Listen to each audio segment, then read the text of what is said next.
पुण्यातील स्वारगेट बस स्थानकात बंद पडलेल्या शिवशाही बसमध्ये तरुणीसोबत घडलेल्या अत्याचाराच्या घटनेनंतर संपूर्ण राज्यात संतापाची लाट उसळली आहे। अशातच आगारात असलेला बंद शिवशाहीचा प्रश्न ऐरणीवर आलाय। सांगली बस स्थानकात देखील खासगी कंपन्यांच्या बंद पडलेल्या अनेक शिवशाही धुळखात पडून होत्या।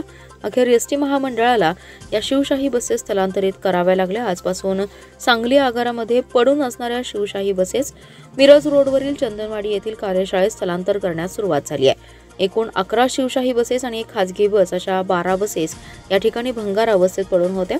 याबाबतचं वृत्त विविध प्रसार माध्यमांनी प्रसारित केल्यानंतर एसटी महामंडळाने याची दखल घेत सांगली आगारातील पडून असणाऱ्या शिवशाही बसेस तातडीने स्थलांतरित करण्याचे आदेश दिले होते। त्यानुसार आज या बसेस हलवायला सुरुवात झाली आहे। त्याचबरोबर परिवहन विभागाने कारवाई केलेल्या खासगी प्रवासी बसेस देखील बस स्थानकात पडून आहेत। याही बसेस इतरत्र स्थलांतरित करण्याबाबत पत्रव्यवहार केल्याचे आगार व्यवस्थापक राजेंद्र घुगरे यांनी सांगितले। मी राजेंद्र घुगरे, आगार व्यवस्थापक वरिष्ठ, सांगली आगार। स्वारगेट आगार येथे घडलेल्या घटनेच्या अनुषंगाने सांगली